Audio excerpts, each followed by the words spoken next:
पूर्णमिदं पूर्णात् पूर्णमुदच्यते पूर्णस्य पूर्णमादाय पूर्णमेवावशिष्यते। ॐ शान्तिः शान्तिः शान्तिः। शङ्करं शङ्कराचार्यं केशवं बादरायणं सूत्रभाष्यकृतौ वन्दे भगवन्तौ पुनः पुनः। ईश्वरो गुरुरात्मेति मूर्तिभेदविभागिने व्योमवद्व्याप्तदेहाय दक्षिणामूर्तये नमः। ॐ शान्तिः शान्तिः शान्तिः। यद्विद्याविलासेन भूतभौतिकसृष्टयः तन्नौमि परमात्मानं सच्चिदानन्दविग्रहम्। ॐ शान्तिः शान्तिः शान्तिः। अब स्वामी जी, ये जो कल बात हुई, ये तेजसम, ये अंतराल है। माने अंतराल किसका अंतराल है? मतलब जैसा ठोस रहता है ना, क्या कहते हैं, लोहा आदि पत्थर है, ये ठोस रहता है। लेकिन तेज में इस प्रकार से नहीं है। तेज में क्या है, आप तेज के बीच में आपका हाथ भी जाता है आता है। जैसे ये ट्यूबलाइट जल रही है तो इसमें क्या है, बीच में जगह है ना। जैसे कपास कैसे रहता है, कपास का जो संयोग होता है तो उसमें बीच में जिस प्रकार से अंतराल रहता है, तो फिर वृत्ति में ऐसा अंतराल रहता है? हाँ, मतलब वृत्ति जो होती है ना, वैसे ठोस नहीं है। वो जो होती है ना, एक बहुत ही घनीभूत इस प्रकार की वो नहीं रहती है। वो बीच में तो है ही, वो वैसा उस प्रकार से संयोग जो होता है, अंतराल वाला ही संयोग होता है। उसको क्या कहते हैं, संयोग की एक प्रकार है। मतलब सांतराल संयोग को कोई नाम है, न्याय में आता है वो उसको। अच्छा, स्थूल का जो मतलब कपास का जो संयोग होता है ना, उस संयोग को कुछ नाम दिया गया है संयोग का। अच्छा, और एक चीज साफ नहीं लग हुई, ये उपाधेय और उपहित, उसमें क्या फर्क हुआ? दोनों माने चैतन्य को ही कह रहे हैं। ठीक है, ऐसा ही होता है। विशिष्ट शब्द का अर्थ प्रायः विशेष ही हो जाता है। विशेषण वाला विशेष है, विशेषण वाला विशिष्ट है। जैसे घटत्व विशिष्ट घट, घटत्व विशिष्ट घट, इसमें विशेष्य कौन है, घट है। विशेष्य विशेष्य घट है और विशिष्ट कौन है, विशिष्ट भी घट ही है। विशेष्य और विशिष्ट यहाँ अंतर नहीं है, दोनों एक ही है। इसी प्रकार से उपाधि के द्वारा जिसको परिचिन्न किया गया, तो परिचिन्न किया जाता है, जिसको उपाधि लग गई है, ऐसा जो उपाधि वाला है उसे उपहित कहेंगे अथवा उसे कोई उपधेय कहेंगे। उपधीयते, उपाधिना पृथक क्रियते यत तद उपधेयम। उपधीयते का अर्थ क्या है, उपाधि के द्वारा पृथक किया जाता है जिसको, उसे कहते उपधेय। तो जैसे आकाश को घटरूपी उपाधि के द्वारा पृथक किया जाता है, इसलिए जो आकाश है, घट से परिचिन्न किया गया आकाश, उस आकाश को कहेंगे उपहितम अथवा उस आकाश को कहेंगे उपधेयम। एक ही है। हाँ, और उपाधि और उपाधि में तो अंतर नहीं, दो शब्द का नहीं, अंतर किस नहीं, विशेषण और उपाधि में अंतर है ना।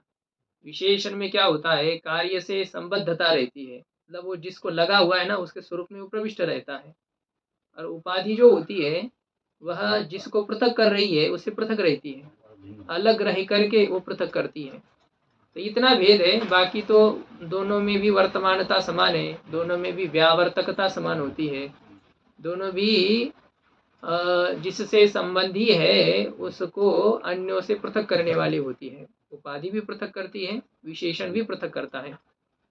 तो बात इतनी है, एक उस पदार्थ के स्वरूप में प्रविष्ट रहता है और दूसरा उस पदार्थ के दूर स्थित रह करके उस पदार्थ को अन्यों से भिन्न कराता है। तो ये उपाधि और विशेषण में अंतर है।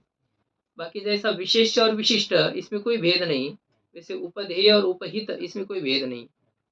हाँ, कहीं पर भेद आ भी सकता है। जैसे देखिए, नील घटवत भूतलम, नील घटवत भूतलम।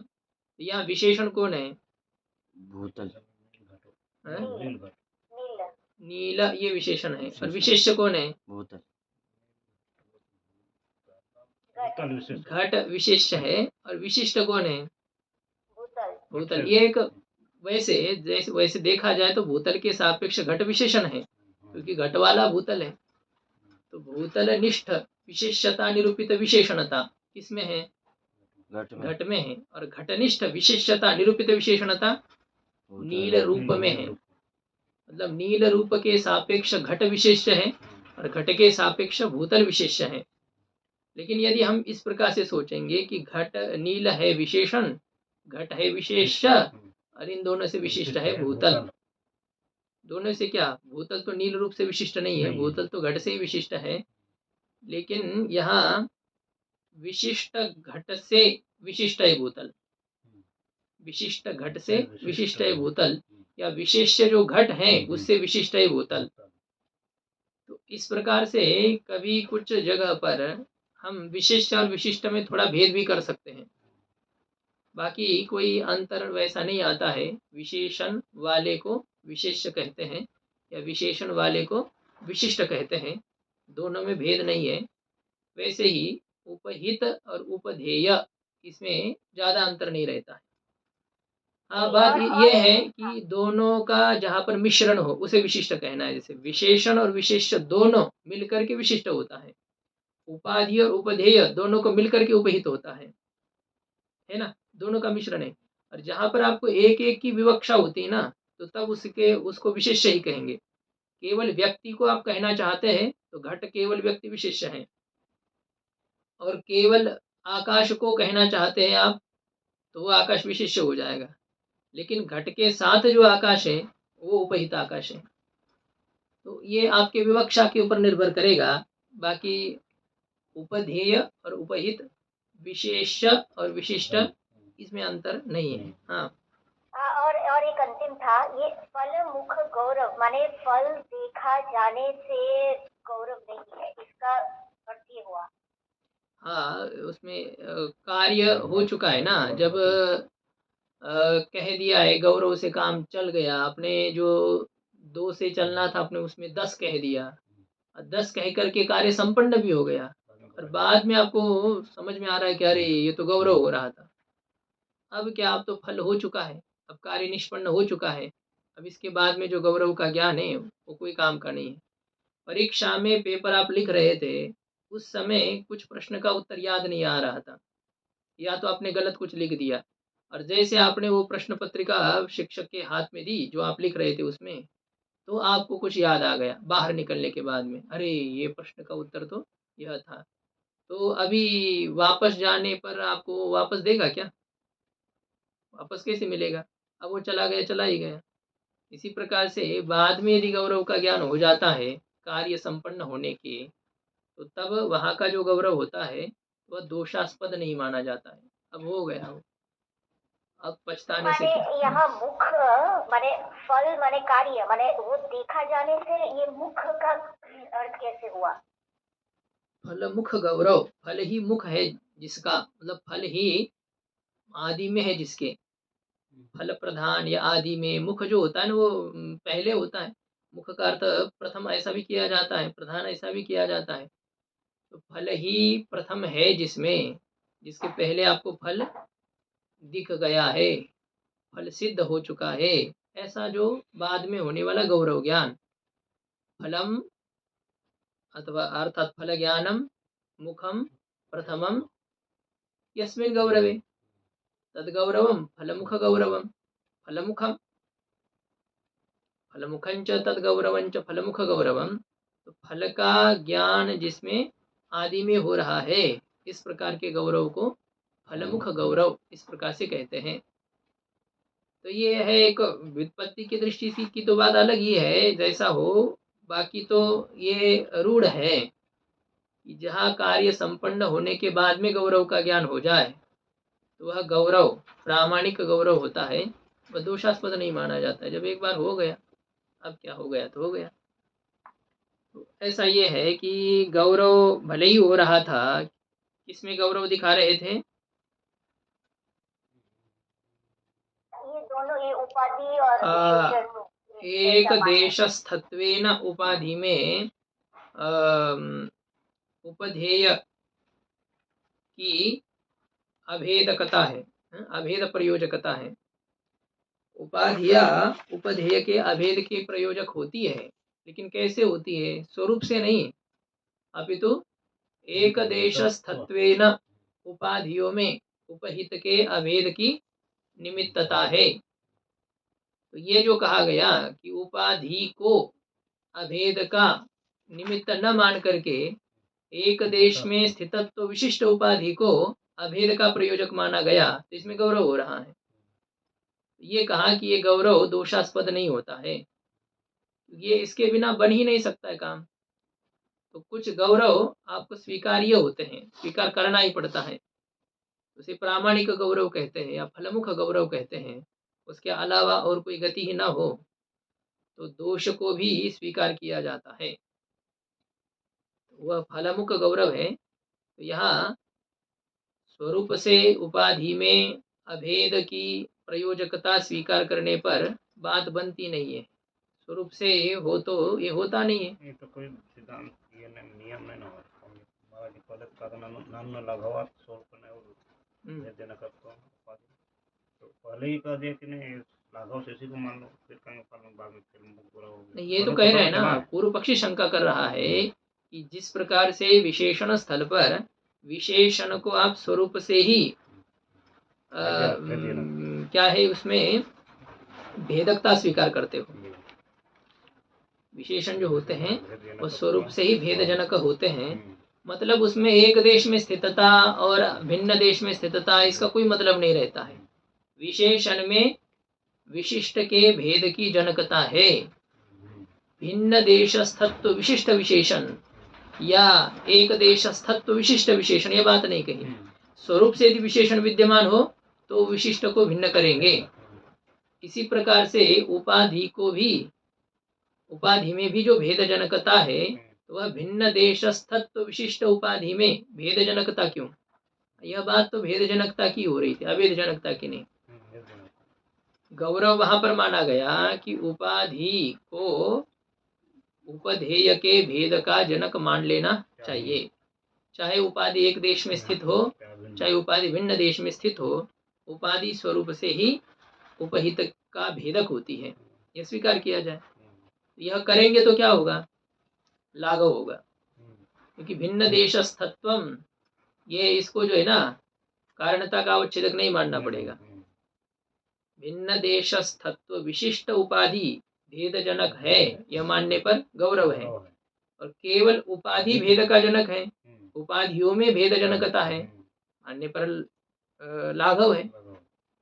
तो इसलिए क्या होता है कि ये गौरव दोष आने के कारण से विशेषण के समान उपाधियों में भी स्वरूप से ही भेदजनकता स्वीकार की जाए, इस प्रकार पूर्व पक्षी का कहना था। तो सिद्धांति ने कहा कि ऐसी बात नहीं है, क्योंकि ये एक बार निर्णय होने पर फिर तुम्हें गौरव समझ में आ रहा हो तो ऐसा गौरव को दोष नहीं स्वीकार किया जाता है।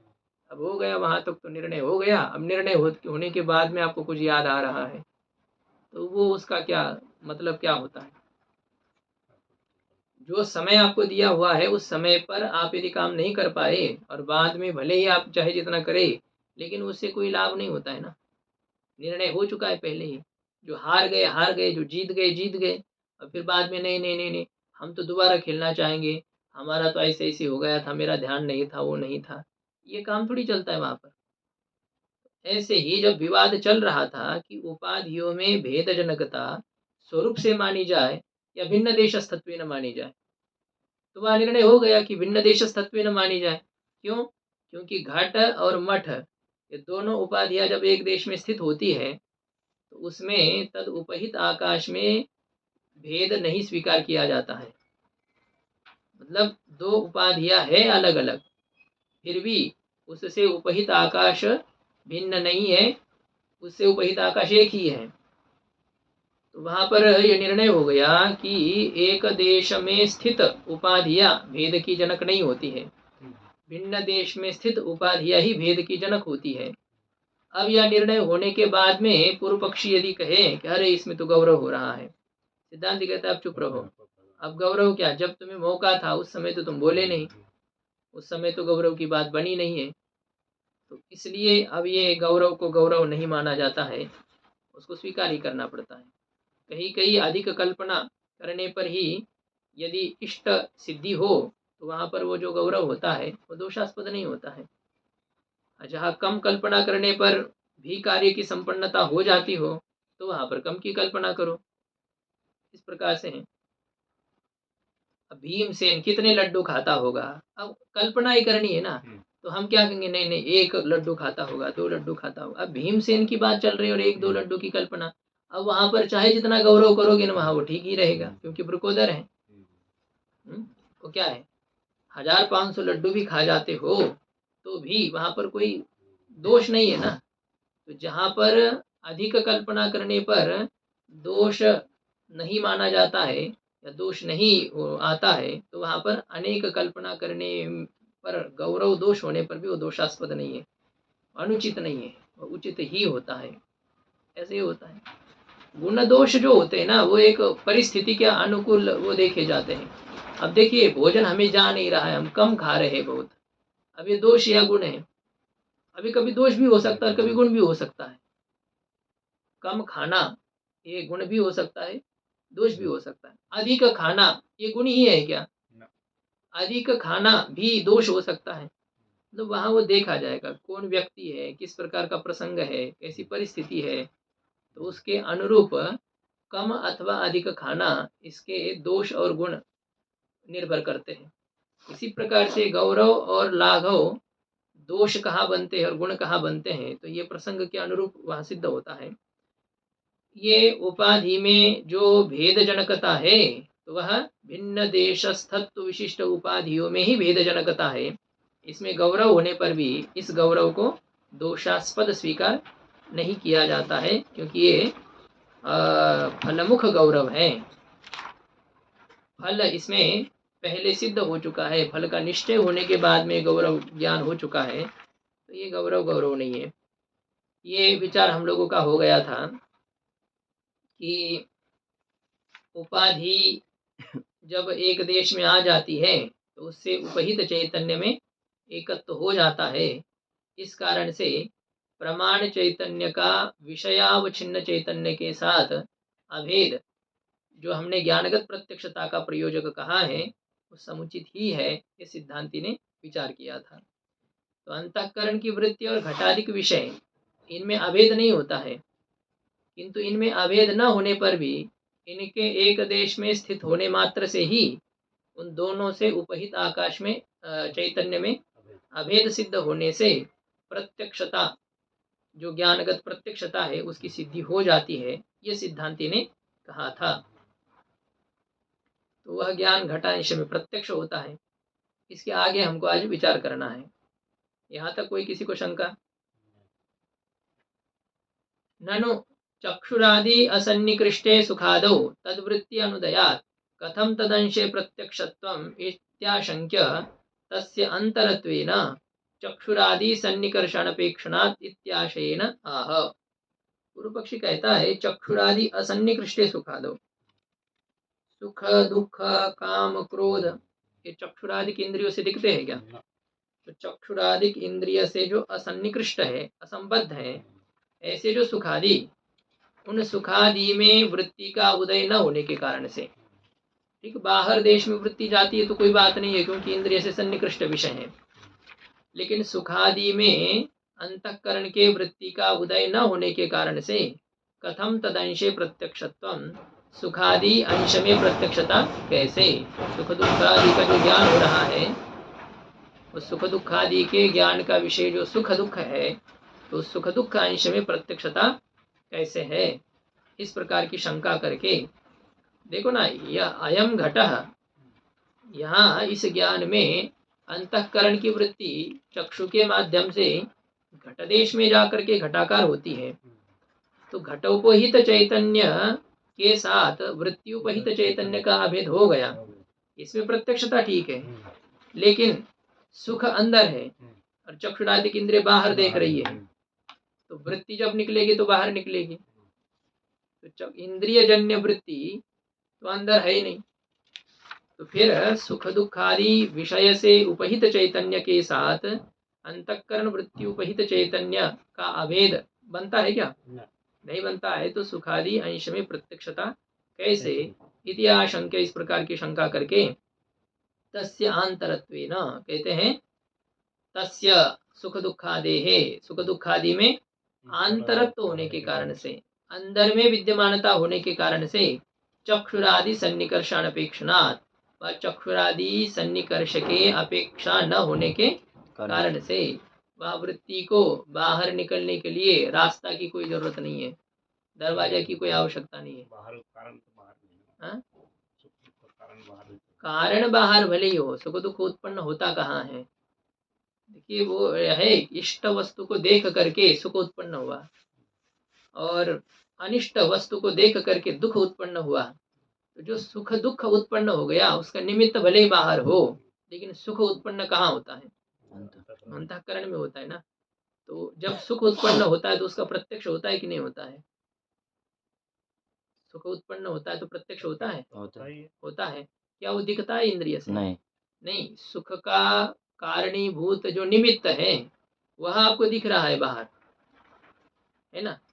और दुख का कारणीभूत जो निमित्त है वो आपको दिख रहा है, लेकिन सुख दुख का चक्षुरादिक इंद्रियों के माध्यम से उत्पन्न वृत्ति से प्रत्यक्ष नहीं हो रहा है। दोनों तो एक जैसा है हमारा, जैसे घट का ज्ञान है, ज्ञान तो अंतःकरण, ठीक है। फिर इसमें और इसमें ज्यादा कोई फर्क तो नहीं है। नहीं, ज्ञान उत्पन्न हो रहा है अंदर ही, लेकिन हम क्या कह रहे हैं कि वृत्ति को ही हम ज्ञान रूप से कह रहे हैं। नहीं, वृत्ति ही ज्ञान है ना। तो वह जो वृत्ति यदि ज्ञान है तो सुख दुख आदि के निमित्त तक वृत्ति आपकी पहुंची है, ठीक है, और उस निमित्त का तो प्रत्यक्ष हो गया ना। उस निमित्त का प्रत्यक्ष हो गया। हमारे इष्ट कोई है, हमारे प्रिय मित्र है, हमारी माँ है, हमारे पिताजी है, बहन है, भाई है, इनको देख करके हमें खुशी हो गई। तो खुशी हो गई तो इसका कारण है उनका प्रत्यक्ष, तो उनका प्रत्यक्ष तो हो ही गया है ना। उनके प्रत्यक्ष के कारण से अंदर सुख उत्पन्न हो चुका है। तो उनका प्रत्यक्ष बाहर है ऐसी बात नहीं, उनका प्रत्यक्ष भी अंदर है, लेकिन उनका जो प्रत्यक्ष हो गया है तो वह वृत्ति का उन विषय के आकाराकार होने से प्रत्यक्ष हो चुका है। वृत्ति भी उसके आकाराकार हो गई, तो ज्ञान प्रत्यक्ष हो गया। अब ज्ञान प्रत्यक्ष हो गया, अब क्या है, वृत्ति और अंतःकरण का तो क्या एक ये है ना, एक क्या कहते हैं उसको, वायर है जैसे।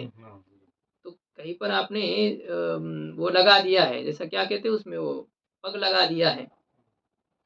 अब वायर जुड़ी है तो वायर चाहे जितनी लंबी हो, लेकिन उस लाइट के साथ उसका संबंध रहेगा कि नहीं? देखिए, आप बटन यहाँ दबाते लाइट यहाँ जलती है, कैसे जलती है? ऐसा उनका वो संबंध है ऐसा। तो ये यहाँ पर दूसरी लाइट उत्पन्न हो गई, ये बात नहीं होती है, वही लाइट यहाँ दिखती है आपको। तो अंतःकरण की वृत्ति जब बाहर देश में चली जाती है तो वृत्ति का बाहर जाने से ज्ञान बाहर हो गया ऐसा नहीं, वो ज्ञान तो अंदर ही हो जाता है। मतलब बिजली तो यही जलती है, पग वहां पर, मतलब क्या कहते हैं, बटन वहां पर दबाया जाता है।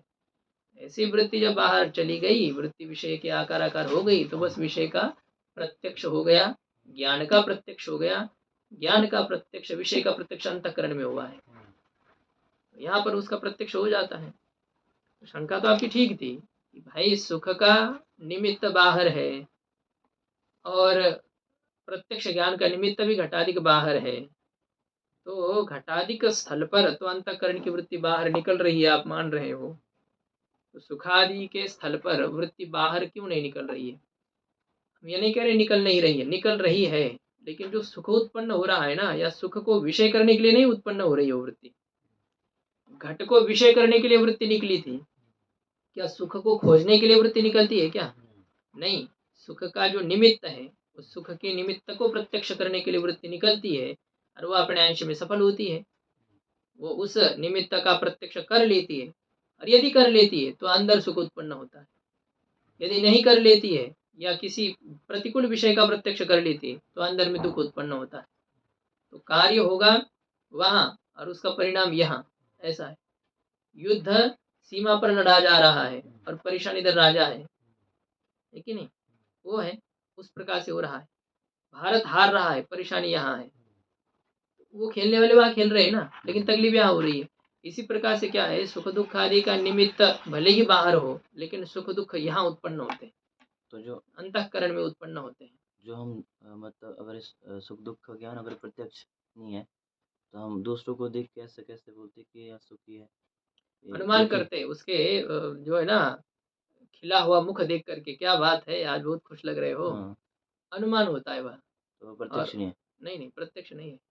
वो एक होता ही है ना, खुशी होने पर हमारी भी किस प्रकार के हाव भाव होते हैं, कैसी स्थिति होती है, तो हम देखते हैं दूसरे की खुशी से, या दूसरे के मुरझा हुआ मुख देख करके ये पता चलता है। जैसे आप लोगों के विषय समझ में आया न आया, मुझे समझ में आता है, अनुमान होता है ना, ये आपका वो देख करके वो एक होता है। प्रत्यक्ष लेकिन ही हो रहा।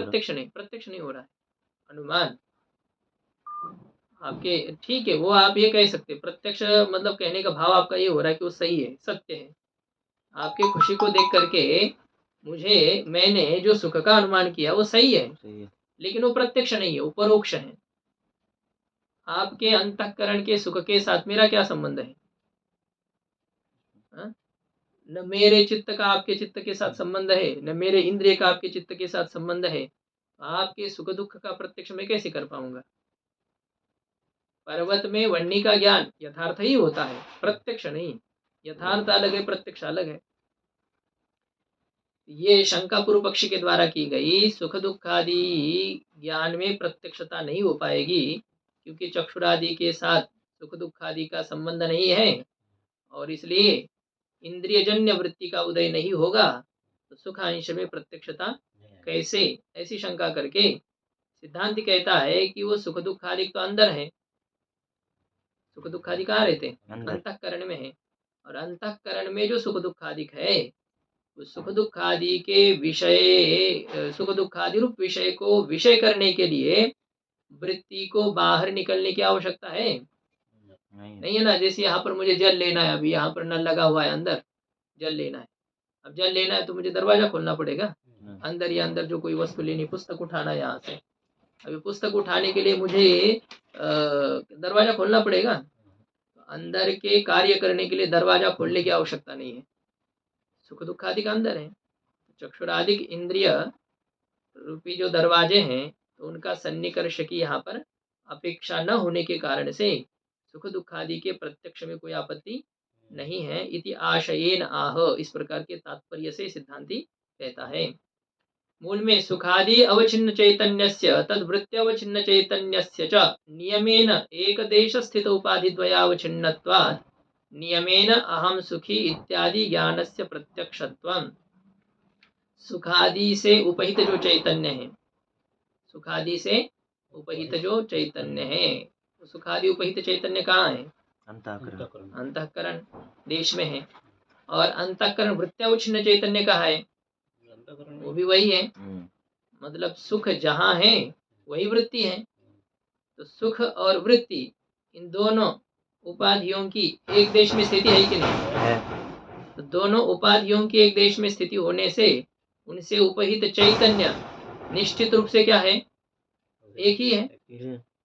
तो सुखादि अवचिन्न चैतन्य का और सुखादि के आकाराकार वृत्त्यावचिन्न चैतन्य का नियमेन एक देश स्थित उपाधि द्वयावचिन्नत्वात्, निश्चित रूप से एक देश में स्थित दो उपाधि से उपहितता होने के कारण से, निश्चित रूप से कैसे? ये एक देश में स्थित उपाधि द्वय, दो उपाधि, इन दो उपाधियों से उपहितता होने के कारण से नियमेन अहम सुखी, निश्चित रूप से ही, हमेशा के लिए ही मैं सुखी इत्यादि ज्ञान में प्रत्यक्षता है। जब कभी सुख उत्पन्न होगा तुरंत उस सुख के आकाराकार वृत्ति वहां पर रहती है, वो नजदीक ही है, पकड़ में तुरंत ही आ जाती है। इसलिए सुख का दुख का हमेशा हमको प्रत्यक्ष होता है, क्योंकि सुख और सुखाकार वृत्ति, दुख और दुखाकार वृत्ति, ये हमेशा एक देश में स्थित है। इसलिए तदुपहित चैतन्य की निरंतर एकता होने के कारण से सुखादि ज्ञान में हमेशा प्रत्यक्षता रहती है, प्रत्यक्ष ज्ञान का प्रयोजक है। वृत्त्यावच्छिन्न चैतन्य का विषयावच्छिन्न चैतन्य के साथ अभेद। तो अंतःकरण की वृत्ति और सुखादि विषय, इन दोनों से उपहित चैतन्य में हमेशा अभेद होने के कारण से सुखादि ज्ञान में प्रत्यक्षता है। यह हो गया। टीका में तद वृत्त्यावच्छिन्न चैतन्यस्य तद तद का अर्थ है सुखादि, सुखादि वृत्त्यावच्छिन्न चैतन्य एकस्मिन् अंतःकरण रूपे देशे स्थितं यद उपाधि द्वयं सुखादि तद वृत्ति रूपम तद अवच्छिन्नत्वात्। एक ही अंतःकरण रूपी देश में स्थित जो दो उपाधि है, एक देश स्थित उपाधि द्वयावच्छिन्नत्वात्, इस पद की व्याख्या हो रही है कि एक ही अंतःकरण रूपी देश में स्थित जो दो उपाधि है, सुखादि और सुखादि के आकार वृत्ति, इन दो उपाधियों से उपहित होने के कारण से, अवच्छिन्नत्वात् का अर्थ क्या है, इन दो उपाधियों से उपहित होने के कारण से, एक देश में स्थित उपाधि द्वय से उपहित होने के कारण से उन दोनों से उपहित चैतन्य की निश्चित रूप से एकता है, अभेद है, इसलिए सुखादि ज्ञान में हमेशा प्रत्यक्षता है। तो प्रत्यक्ष जी, तो माने यहाँ दो चीज है, सुख का अनुभव अलग है और सुख की वृत्ति अलग है, लेकिन सुख का अनुभव ही तो वृत्ति होगी ना, ये दो क्यों अलग किया है? नहीं, घट का अनुभव ही घट वृत्ति है क्या? घटाकार वृत्ति होने से घट का अनुभव होता है, घटाकार वृत्ति घटानुभव थोड़ी। घट के लिए ठीक है, मैं तो सुख की बात कर रही हूँ। सुख की ही भी बात ऐसी है ना, उदाहरण जैसा कि वैसा ही है ना, उसमें क्या अंतर है? सुख घट स्थानीय सुख है और वृत्ति तो वृत्ति है ही है। तो वृत्ति का और सुख का एक देश में स्थिति निरंतर होने पर भी वृत्ति ही सुख दुख आदि का अनुभव नहीं है। वृत्ति से सुख दुख आदि का अनुभव होता है, लेकिन घटादि का अनुभव कभी होता है कभी नहीं होता है, क्योंकि घटाकार वृत्ति कभी है कभी नहीं है, किंतु सुखाकार अथवा दुखाकार वृत्ति हमेशा है। मतलब सुख दुख आदि के विद्यमानता में सुख यदि है, दुख यदि है, तो तद विषयाकार वृत्ति जरूर है। इसलिए क्या होता है, सुख अनुभव में प्रत्यक्षता है। सुखाकार वृत्ति अलग और सुखाकार वृत्ति के कारण से होने वाला प्रत्यक्ष वह अलग है। प्रत्यक्ष ज्ञान है, वृत्ति तो जड़ है। हाँ, कारण होने के कारण से वृत्ति में गौण रूप से ज्ञान शब्द का प्रयोग किया जाता है, वो अलग है। तब तो फिर सुखाकार वृत्ति और सुख का अनुभव यदि भिन्न नहीं है, तो घटाकार वृत्ति और घट का अनुभव भी भिन्न नहीं है, गौण रूप से यदि कहना है तो। नहीं तो फिर वृत्ति से ज्ञान होता है, वृत्ति ही ज्ञान नहीं है। तो सुखादि ज्ञान में प्रत्यक्षता है, ये सिद्धांत ने कहा। ठीक है, अभी पूर्व पक्षी शंका करता है मूल में, ननु स्ववृत्ति सुखादि स्मरणस्यापि सुखाद्यांशे प्रत्यक्षत्वापत्ति इति चेत। यदि आपने कहा कि विषय और वृत्ति इन दो उपाधियों के एक देश में स्थित होने के कारण से तदुपहित चैतन्य का अभेद होता है, और वह अभेद ही विषय के प्रत्यक्षता का प्रयोजक है ना। एक देश में स्थित होना चाहिए दोनों उपाधियां। देखिए, जो हमें पहले सुख हुआ था, पहले कभी सुख हुआ था, जो हो, जिस किसी 1500 10,000 रुपये हमको मिले थे, तो वो जो सुख हुआ था, वो सुख कहाँ उत्पन्न हुआ था? अंतःकरण में हुआ था। और अभी हमें उस सुख का स्मरण हो गया, हमें उस सुख का स्मरण हो गया। तो अब वो जो सुख दुखादिक है, अतीत सुख दुखादिक, उसको विषय करने वाली जो स्मृति जनक वृत्ति उत्पन्न हो गई, वो वृत्ति कहाँ उत्पन्न हुई? अंतःकरण में। सुख कहाँ था? अंतःकरण। वृत्ति अब कहाँ है? अंतःकरण में। तो सुख और अंतःकरण की वृत्ति दोनों एक देश में है कि नहीं? भले भिन्न काल में है, पहले सुख था, अभी वृत्ति हो रही है, किंतु फिर भी दोनों की स्थिति एक देश में होने के कारण से सुख दुखादि का जब स्मरण होता है, तो वह स्मृति ज्ञान भी सुख अंश में प्रत्यक्ष होना चाहिए।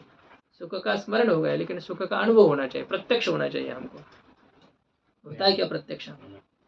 इसलिए उपाधियों का एक देश में स्थिति होने मात्र से उनसे उपहित चैतन्य का अभेद होने के कारण से उसमें प्रत्यक्षता कहना ये बात बनती है क्या? ननु एवं स्ववृत्ति सुखादि स्मरणस्यापि, इस प्रकार से पूर्व पक्षी कहता है स्ववृत्ति, वृत्ति का अर्थ अंतःकरण की वृत्ति नहीं, यहाँ पर अभी विद्यमान, तो अंतःकरण में विद्यमान जो सुखादि का स्मरण है, स्वस्मिन् वृत्तिर यस्य सुख दुःखादि स्मरणस्य तत्सुख दुःखादि स्मरणं स्ववृत्ति, असुखा स्ववृत्ति च तत्सुखादि स्मरणं स्ववृत्ति सुखादि स्मरणं तस्य, अंतःकरण में विद्यमान जो सुखादि विषयक स्मृति ज्ञान है, तो उस स्मृति ज्ञान में भी प्रत्यक्षता का प्रसंग है, स्मृति ज्ञान में भी प्रत्यक्षता का प्रसंग है। किस अंश में? सुखादि अंश में। सुख है, दुख है, राग है, द्वेष है, तो इस अंश में अपने अंतःकरण में विद्यमान सुखादि का जो स्मृति ज्ञान है, स्मृति ज्ञान में भी प्रत्यक्षता का प्रसंग है। स्मृति ज्ञान प्रत्यक्ष होता है क्या? नहीं, स्मृति ज्ञान प्रत्यक्ष नहीं, प्रत्यक्ष अनुभव का प्रकार है, स्मृति जो है अनुभव से अलग है। तो सुखादि अंश में भी प्रत्यक्षता का प्रसंग है, क्योंकि अतीत सुख दुखादि और वर्तमान जो अंतःकरण की उसको विषय करने वाली वृत्ति, ये दोनों एक देश में स्थित होने के कारण से ये सुखादि के भी प्रत्यक्षता का प्रसंग है। सुखादि के स्मरण में जो सुख दुखादि है उसका भी प्रत्यक्ष होना चाहिए। ये शंका पूर्व पक्षी के द्वारा की गई। इति चेत, ऐसा यदि पूर्व पक्षी कहे तो सिद्धांति कहता है कि ना, ऐसा तुम्हें नहीं कहना चाहिए। क्यों? क्योंकि स्मृति का विषय जो सुख दुखादिक है, स्मृति ज्ञान का विषय कौन है? सुख दुखादिक। वे अभी विद्यमान है क्या? नहीं, वो तो पहले थे। स्मृति हमें हो रही है तो स्मृति का विषय अतीत होता है, तो स्मर्यमान सुख दुखादि अभी है क्या? नहीं। और स्मृति स्वरूप जो अंतःकरण की वृत्ति वो कब हो रही है? वो तो वृत्ति अभी है। सुख दुखादि को विषय करने वाली जो स्मृत्यात्मिका अंतःकरण की वृत्ति है वो तो अभी है, लेकिन उसके विषय सुख दुखादि वो अतीत है, वो पहले थे। तो इसलिए सिद्धांति का कहना यह है कि केवल उपाधियों की एक देश में स्थिति होने के कारण से तदुपहित चैतन्य में अभेद नहीं होता है, अपितु उपाधियों में एक कालीनता भी होना चाहिए।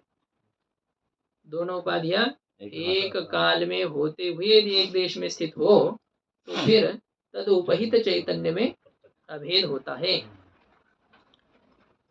भिन्न काल में है और एक देश में स्थित है, भिन्न काल में है और एक देश में स्थित है। जैसे यहाँ पर, यहाँ प्रकाश रहता है, अंधकार रहता है इस कमरे में,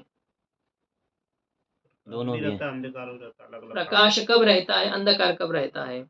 रात्रि के समय में अंधकार रहता है, दिन के समय में प्रकाश रहता है, लेकिन दोनों भी एक देश में स्थित है कि नहीं है? दोनों भी एक देश में स्थित है, भिन्न काल में है लेकिन एक देश में स्थित है। तो कोई पदार्थ भिन्न काल में रहते हैं फिर भी एक देश में स्थित हो सकते हैं, कोई भिन्न देश में स्थित है लेकिन एक काल में रहते हैं। अब देखो अमेरिका आदि में अभी इस समय क्या है? अंधकार है ना, और अभी यहाँ पर प्रकाश है, तो वहाँ और यहाँ देश अलग है, काल एक ही है कि नहीं? काल तो वही चल रहा है ना, नहीं चल रहा है?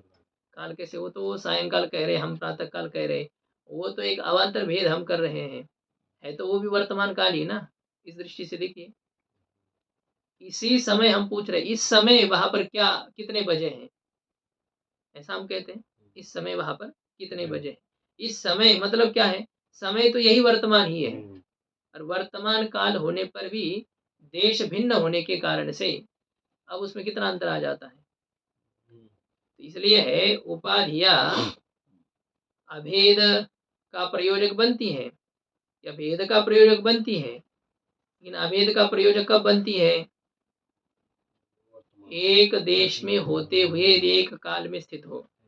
एक देशस्थत्वे सति एक कालीनत्वम, ये उपाधियों के उपाधि निष्ठ जो एक देशस्थत्वे सति एक कालीनत्वम ही अभेद की प्रयोजकता है। तो सुख दुख आदि जो विषय है वो अतीत है, तो सुख दुख आदि को विषय करने वाली स्मृति रूपा अंतःकरण की वृत्ति वो वर्तमान है।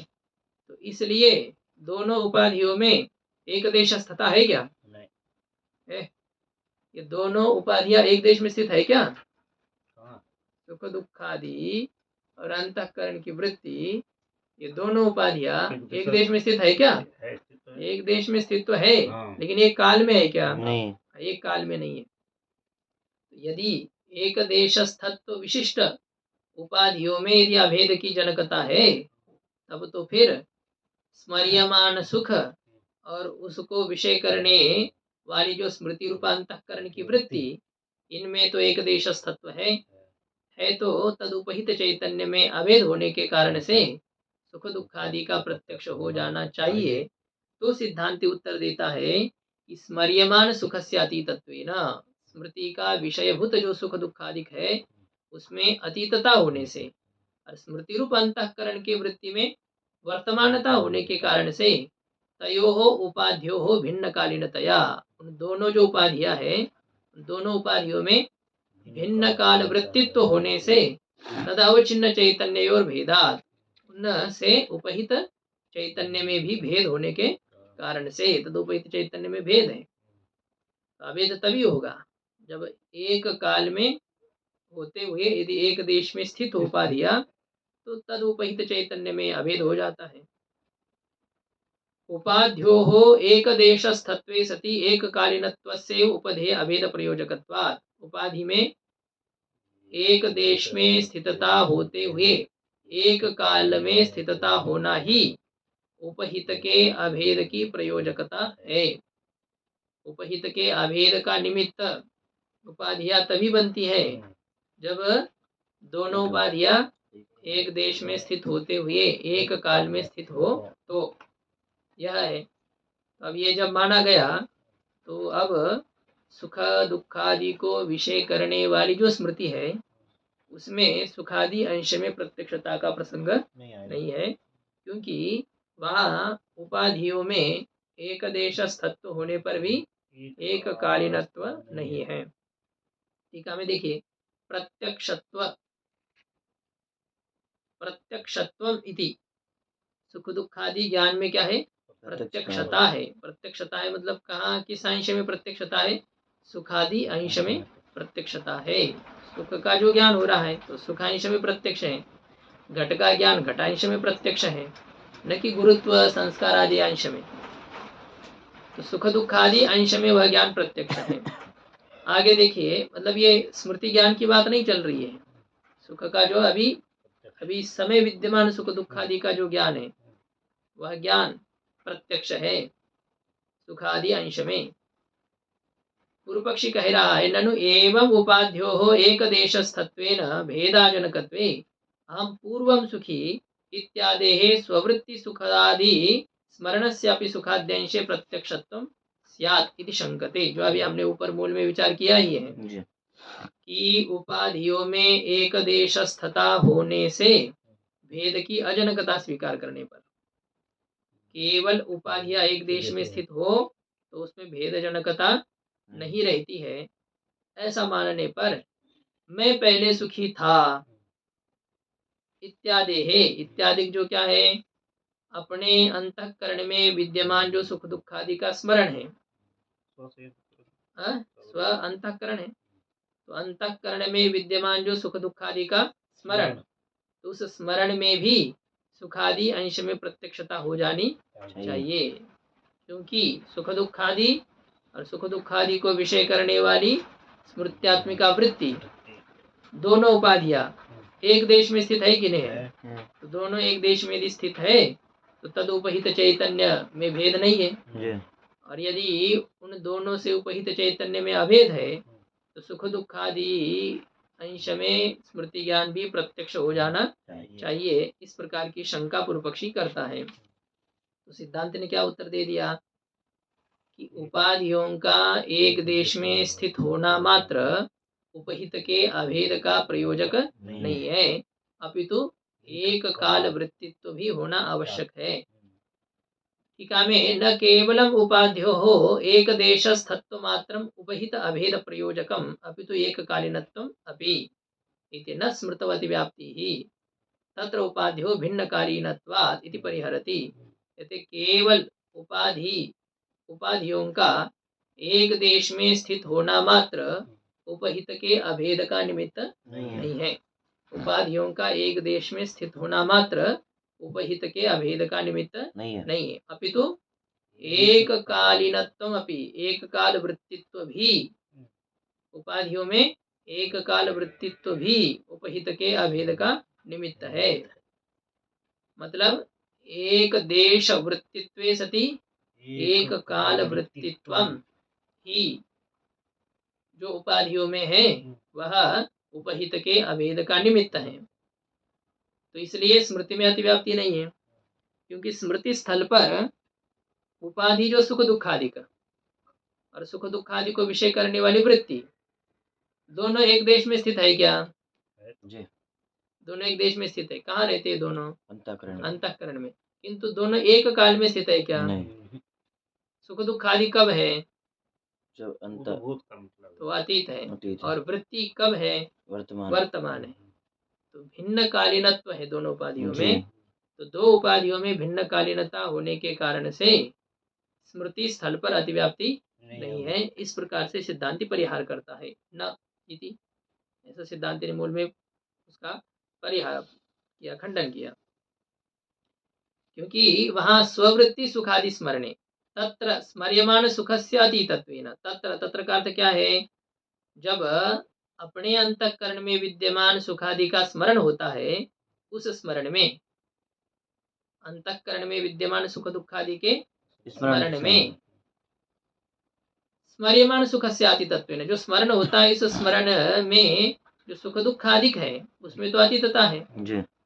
और सुख दुखादि के आकार जो स्मृत्यात्मिका वृत्ति है वह वृत्ति विद्यमान है, वर्तमान है। तो इसलिए तत्र उपाध्यो भिन्न कालीनतया, अब दोबारा तत्र शब्द का मूल में प्रयोग था, तो दूसरे तत्र शब्द का अर्थ है तयोः सुख तद्वृत्ति रूपयो उपाध्यो हो।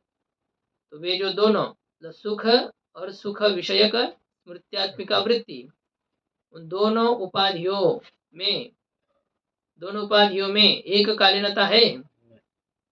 सुख और स्मृति रूपांतकरण की वृत्ति दोनों में एक काल वृत्तित्व है नहीं है। तो दोनों में एक काल वृत्तित्व न होने के कारण से उनसे उपहित चैतन्य में अभेद सिद्ध होगा नहीं। तत्तद अवचिन्न चैतन्य हो, तत्तद अवचिन्न चैतन्य मतलब सुख और सुखाकार वृत्ति, इन दोनों से विशिष्ट जो चैतन्य है, उन चैतन्यों में भेद होने के कारण से, चैतन्य में भेद है, अभेद नहीं है। इसलिए स्मृति स्थल पर सुख दुख आदि के अंश में प्रत्यक्षता का प्रसंग नहीं है। ये प्रमाण चैतन्य का विषयावच्छिन्न चैतन्य के साथ अभेद नहीं है। उपधेय, ये जो आया था मूल में कि उपधेय अभेद प्रयोजकत्वात्, उपधेय का अर्थ है उपहित चैतन्य से इत्यर्थः। उपहित चैतन्य के अभेद की निमित्तता किसमें है? उपहित चैतन्य के अभेद की निमित्तता किसमें है? एक देशस्थत्वे सति एक काल वृत्तित्वम। इससे विशिष्ट जो उपाधि है, ऐसे उपाधियों में ही उपहित के अभेद की प्रयोजकता होने से सुख दुखादि के स्मरण स्थल पर अतिव्याप्ति नहीं है।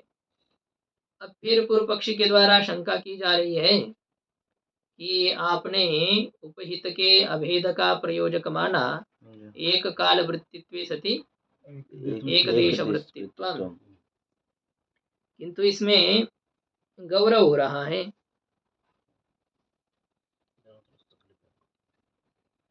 केवल इतना ही करेंगे ना, एक देश वृत्तित्वम, यदि उपधेय के अभेद का प्रयोजक मानते हैं तो क्या हो रहा था कि स्मृति का विषयभूत जो सुख दुखादिक है और उसको विषय करने वाली वृत्ति, ये दो उपाधियां एक देश में स्थित होने के कारण से स्मृति ज्ञान में भी सुख दुखादि अंश में प्रत्यक्षता होनी चाहिए। ठीक है, ये दोष आने से आपने विशेषण जोड़ा कि एक काल वृत्तित्व भी होना चाहिए।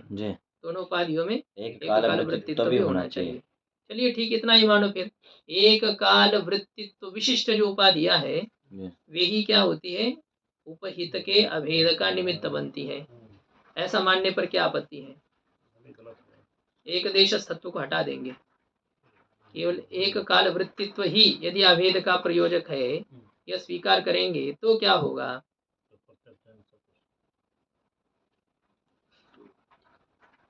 अभेद ही नहीं होगा।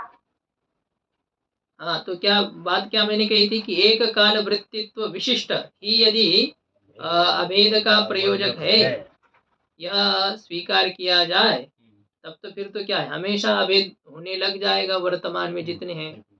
हाँ, जैसे है जो विषय जहाँ रहे, अब वो विषय वहाँ है और अंतःकरण की वृत्ति यहाँ है, तो दोनों की एक कालीनता तो है ही है। समुद्र है, समुद्र विषय इस समय है कि नहीं है, और वृत्ति अभी है कि नहीं? समुद्र कहने से समुद्र को विषय करने वाली वृत्ति अभी है। तो दोनों उपाधियों में एक काल वृत्तित्व है कि नहीं है? तो दोनों उपाधियों में यदि एक काल वृत्तित्व है, तो उससे उपहित चैतन्य के अभेद होने के कारण से समुद्र विषय का ज्ञान अभी प्रत्यक्ष होना चाहिए। यह आपत्ति आएगी ना? इसलिए क्या बात कही है कि वृत्तियों का, उपाधियों का एक देश में स्थितता होना और एक काल में स्थित होना, ये दोनों भी प्रत्यक्षता का प्रयोजक है, ये कहा गया है। लेकिन अब इसमें ये कह रहे, पूर्व पक्षी शंका कर रहा है, ननु एवं तरी भिन्न कालिनयो एक देशस्थयो घटमठयो भेदकत्वापत्ति उपधेय अभेद समय उपाध्यो एक कालत्व विवक्षायाम तो अन्योन्याश्रय इति अरुचे है आह। कहते हैं कि भिन्न कालीनयो एक देशस्थयो, जो भिन्न काल में स्थित है, जो तो एक देश में स्थित है, भिन्न काल में रहते हैं। जैसे घट और मठ भिन्न काल में है, कभी यहाँ पर घट था, अभी वही उसी जगह पर एक मठ बनाया गया। तो अब ये घट और मठ ये दोनों एक देश में स्थित है कि नहीं? था तो क्या है, अभी वो घट टूट गया वहीं पर रह करके, वही खत्म हो गया, वहीं पर आपने मठ बना दिया। तो एक देश स्थता तो है घट और मठ में, एक देश स्थता। अच्छा, इनको नष्ट नहीं करना है, नष्ट करेंगे तो फिर वो उपाधि बन नहीं पाएगी ना। पहले घट यहाँ था, मान लो घट पहले यहाँ था और फिर अभी घट को हटा करके वहां मठ बनाया गया, तो दोनों उपाधियों की एक देश में स्थिति है, क्योंकि जहाँ घट है वहीं पर मठ है। लेकिन एक काल में है क्या दोनों उपाधियां? नहीं। तो भिन्न काल में स्थित, भिन्न काल में विद्यमान और एक देश में स्थित ऐसे जो घट और मठ, इनमें भी भेदकत्व का प्रसंग आएगा। तो आपने क्या कहा है, उपाधियां अभेद का निमित्त तब बनती है जब एक देश में स्थित होते हुए एक काल में स्थित हो। अब ये घट और मठ ये दोनों उपाधियां एक देश में स्थित तो है, लेकिन एक काल में स्थित नहीं है ना? एक काल में स्थित नहीं है। भिन्न काल में कभी किसी समय में यही घट था और यही पर मकान है।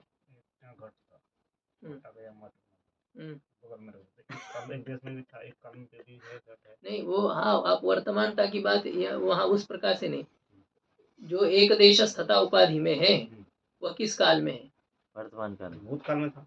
हाँ, तो मतलब ये हो रहा है ना, एक कालीनता उस देश में स्थित होने की एक कालीनता तो नहीं है ना। ठीक है, वो उपाधि दूसरी जगह अपने है, अभी मकान है, विद्यमान है, घट भी विद्यमान है, तो वर्तमानत्व में समानता है, लेकिन उसमें यह बात नहीं चल रही वर्तमानत्व की बात। यहाँ ये हो रहा है कि जिस समय घट वहां स्थित था उसी समय वहां मकान था क्या? नहीं। मतलब उनका एक देश में स्थित होना, यह एक देश एक काल में है क्या? दोनों उपाधियों का एक देश में स्थित होना यह एक काल में है? नहीं। हाँ, एक काल में दोनों विद्यमान है, अभी भी है, घट अपने अपनी जगह है, मठ अपने अपने जगह है, लेकिन एक देश में जो उनकी स्थिति है वो एक काल में है क्या? नहीं है। तो भिन्न काल में विद्यमान और एक देश में स्थित जो घट और मठ, ये दोनों में भी भेदकत्व का प्रसंग आएगा। बताइए, उन दोनों से उपहित चैतन्य एक होता है या भिन्न होता है? आकाश भिन्न होता है। देखिए, यहीं पर घट था, अब उस घट को हटा दिया और मठ बना दिया। अब एक ही था, देश तो एक ही था, आदेश एक ही था ना। तब उन दो उपाधियों से उपहित आकाश एक है या अनेक है? एक ही है। तो एक है लेकिन एक नहीं होना चाहिए ना, क्योंकि उपाधि में एक देशस्थता है, भले ही एक कालीनता है क्या? नहीं है। एक कालीनता नहीं है ना। जैसे सुख दुख आदि, अतीत सुख दुख आदि और उसको विषय करने वाली वृत्ति, ये दोनों एक देश में स्थित है क्या? हाँ एक देश में स्थित तो है। हाँ, ये दोनों एक देश में स्थित है, किंतु एक काल में स्थित है क्या? नहीं है। तो आपने क्या कहा कि केवल एक देश में स्थित होने से काम नहीं चलता है, एक काल में भी स्थिति होनी चाहिए। एक काल में स्थिति नहीं है, इसलिए सुख दुख आदि के स्मरण में प्रत्यक्षता का प्रसंग नहीं है। तो ये आपने यदि मान लिया, तब तो फिर घट और मठ एक देश में स्थित थे, एक देश में स्थित थे, तो एक देश स्थता उसमें है, दोनों उपाधियों में एक देश स्थता है, किंतु एक कालीनता नहीं है, भिन्न कालीनता है। तो भिन्न काल में विद्यमान और एक देश में स्थित ऐसे जो घट और मठ है, इनमें भी भेदकता का प्रसंग आ जाएगा। और वैसे घट टूट भी जाए ना तो कोई आपत्ति नहीं है, क्योंकि जैसे सुख नष्ट हो चुका है, फिर भी उसको विषय करने वाली वृत्ति बन रही है। तो वैसे ही यह घट था, किसी ने उसको तोड़ दिया तो अब यहाँ पर घट नहीं है, अब इस समय यहाँ घट नहीं है, और यही जगह पर हमने क्या बनाया? मकान बना दिया। तो देखिए, घट जिस देश में था उसी देश में मकान बना कि नहीं? बना है। तो उपाधियों में एक देश स्थता है कि नहीं? है। लेकिन इस समय घट है क्या? अभी नहीं है। तो इसका मतलब घट और मठ, इनमें एक काल वृत्तित्व नहीं है, इन दोनों में एक काल वृत्तित्व नहीं है, लेकिन एक देश वृत्तित्व है।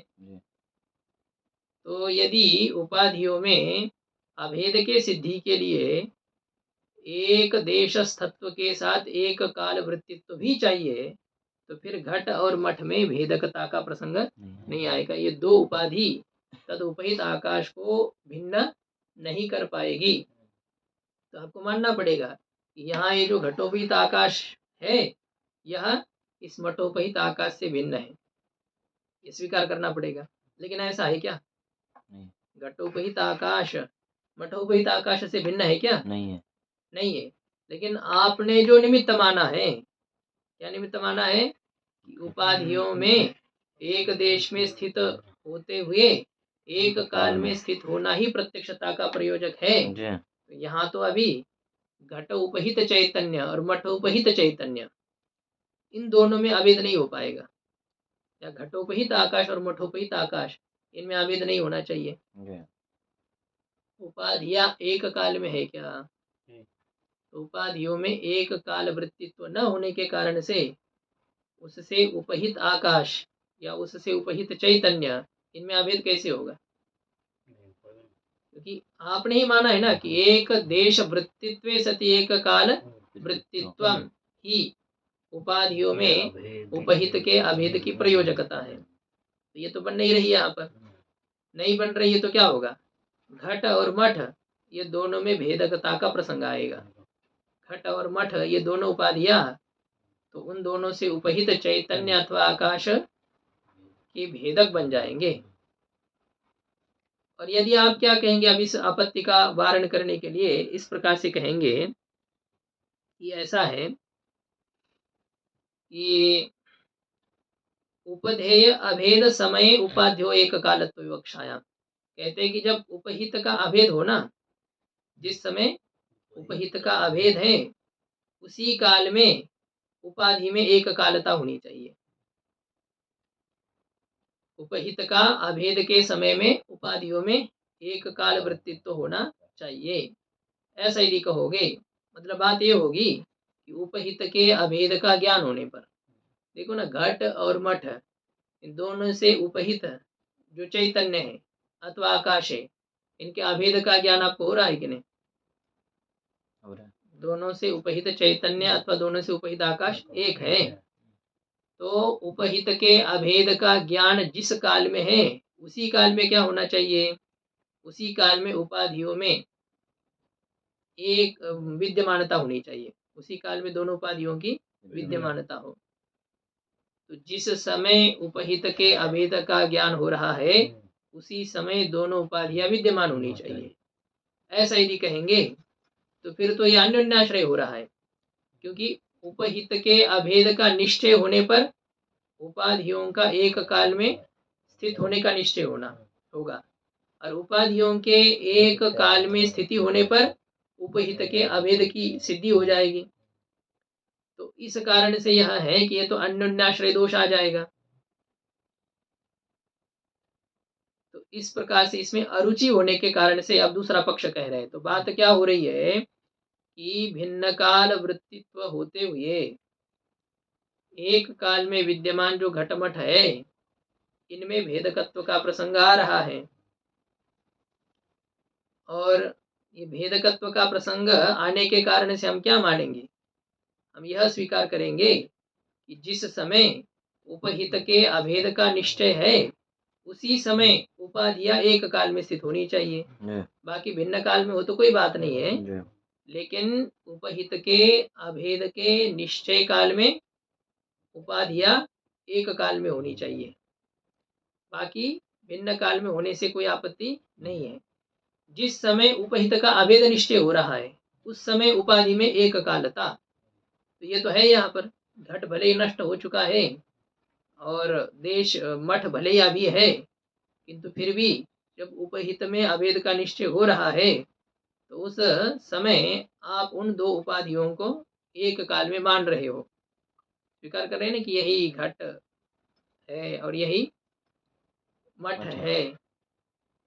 तो यह होगा कि उपाधि उपहित के अभेद का निश्चय जिस काल में है, उपहित के अभेद का निश्चय जिस काल में है, देखिए अब ये बाहर के उदाहरण में लेकर के जाइए। ये घट है और अंतःकरण की वृत्ति यहाँ पर पहुंची है, तो वृत्ति और घट ये दोनों उपाधियां है कि नहीं है? दोनों उपाधियां है। ये दो उपाधियां एक देश में है और उनसे उपहित जो चैतन्य वो एक है कि नहीं? हाँ, तो उन उपहित चैतन्य के अभेद का निश्चय हुआ कि नहीं आपको? तो जिस समय उपहित के अभेद का निश्चय होता है, उसी समय क्या होना चाहिए? उपाधियों में एक काल वृत्तित्व होना चाहिए।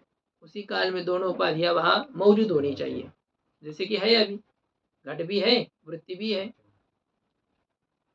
तो भले ही भिन्न भिन्न काल में दोनों रहती है उपाधियां, लेकिन जिस समय अभेद का निश्चय करना है आपको, उसी समय दोनों कहाँ रहनी चाहिए? एक काल में होनी चाहिए। हाँ, ऐसा हम मानेंगे।